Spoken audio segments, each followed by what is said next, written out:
Hi, everyone. Today, we are going to give a comprehensive analysis on the Hasbro Interactive case. These are our team members. First of all, let's talk about three main issues which caused the failure of Hasbro Interactive. They are communication issue, conflict issue and motivation issue. Firstly, one of the most obvious factors is communication issue. Since Tom Dusenberry runs the Hasbro Interactive all by his own, he made all operational decisions related to organizational structure, product selection and partnership agreement. The CEO Alan Hassenfeld and CFO John O'Neill only provided oversight.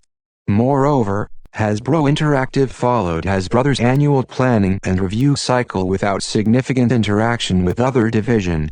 Mr. Dusenberry felt that little interaction was required to communicate with the Hasbro brand manager, because some insiders knows about the existing brand transferred to Hasbro Interactive and there were no major disagreements expressed by the manager about the game design. However, information supposes to exchange and communicate between different divisions, so the different groups can work out the same goals and fulfill the same successful future for the company. In this case, Mr. Dusenberry failed to communicate with other divisions of Hasbro, as well as the headquarters. Therefore, the other divisions of Hasbro have no way to receive the detailed decision they have made. As a result, they cannot provide any useful advice to Mr. Dusenberry when Hasbro Interactive did not move along in the right direction. For example, when Hasbro Interactive initiated a Monopoly promotion with Burger King, Hasbro already had a Monopoly promotion with McDonald's. The lack of communication between Hasbro and Hasbro Interactive also caused the wasting of resources. Secondly, let's focus on the conflict issue.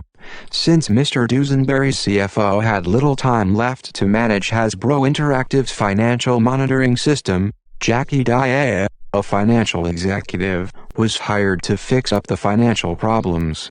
She introduced a new financial management system and installed a new financial reporting software package for Hasbro Interactive, however, caused the intra-group conflict. Mr. Dusenberry considered the change as a disaster and all the employees claimed that it affected the company's ability of innovation and creativity.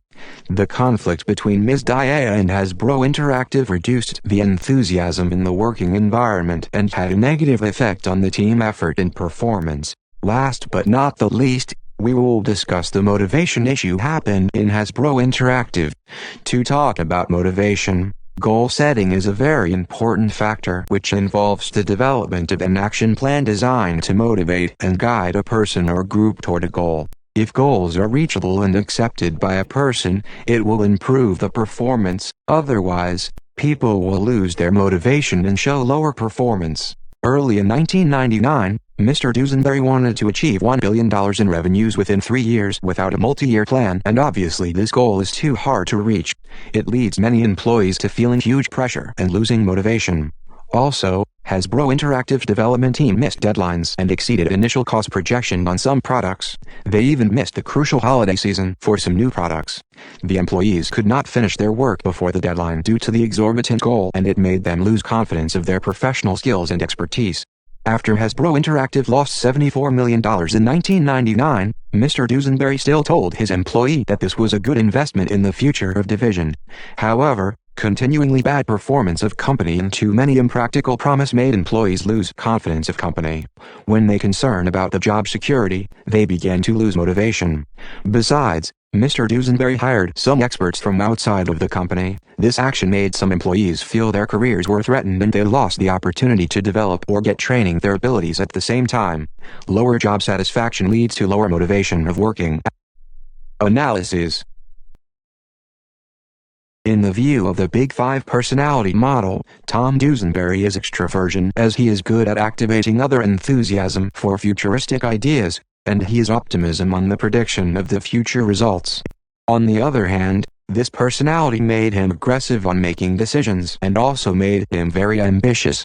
Tom Dusenberry was low in agreeableness as well. He was uncooperative and disorganized. As a result, he focused more on his own unit's developments, without cooperating with other units or sharing ideas. In addition, his low in agreeableness made him and his unit suffer. When they exceed the expenditure and had a loss in profit, other divisions felt it difficult to help since they found there was no clear lead to realize the plans. Ms. Dia, in this issue, was low in agreeableness and an openness to experience. She was not very cooperative to the employers in Hasbro Interactive, and was conservative. The team culture in Hasbro Interactive was seeking for innovations and creations. However, Ms. Dia's personalities and her actions were not fit in this environment. Therefore, a conflict might raise. Moreover, according to the Myers-Briggs Type Indicator, MBTI, Ms. Dia used more sensing and thinking. She cared more about the present, and her job was to bring standards to the division, while Mr. Dusenberry used more intuition and feeling. He cared about the future and focused more on development rather than on sales. The very different personalities increased the change to have conflicts. Tom Dusenberry was high in conscientiousness. He liked more controlling but lose the sight of micromanagement. This made him set up a goal regardless of the capabilities of his colleagues. Tom Dusenberry had overconfidence bias, high tendency to risk and risk aversion, and hindsight bias when made the decisions in this issue. The overconfidence bias made him overestimate the abilities of his team, and the high tendency to risk made him make aggressive decisions. As a result, the actual results were so different from the original plans. The hindsight bias made him keep targeting to his original plan even when the performance of the division was not good enough to finish the plan on time. Recommendation: an operant conditioning system should be introduced to Hasbro Interactive. Employees who perform better could get more incentives, whereas those who are off plan will be punished or even fired. Furthermore, feedbacks about the managers' and employees' performance will be provided to them. This will also allow more communication between the managers and employees so they both could know what is going on in the company. Centralized decision-making results in the lack of autonomy. Mr. Dusenberry and other managerial staff clearly hold different perceptions about how to operate the company. This conflict is caused by their occupant of different roles. Transformative mediation is needed. As the CEO of Hasbro, Mr. Hassenfeld needs to mediate the conflict and let the best person make the best choice. Also, senior managers should be given more freedom to make decisions about their tasks. Communications between different subsidiaries are also important, and the communication should not be limited to exchanging ideas during monthly meetings. Different departments could work together to launch new products and advertisement.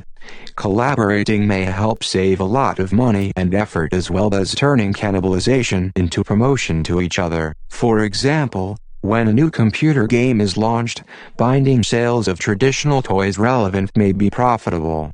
In the long run, a more humanistic perspective needs to be cultivated. According to Maslow's hierarchy of needs, the need of self-actualization is more critical than money. Hasbro Interactive should help their employees to achieve their higher needs. Job training will be provided to increase the employee's opportunity to learn different skills, which can also solve the difficulty of hiring skilled staff. Instead of influencing by the Wall Street investors' view, the company has to set a more realistic goal and be persistent to it. Expanding the company is not always about increasing revenue and acquisition.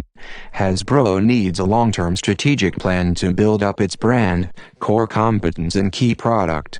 Being too optimistic in goal setting sometimes will result in greater disappointment. When planning the future, Hasbro needs to lower its expectancy, prepare for the worst scenario, and set up a contingency plan.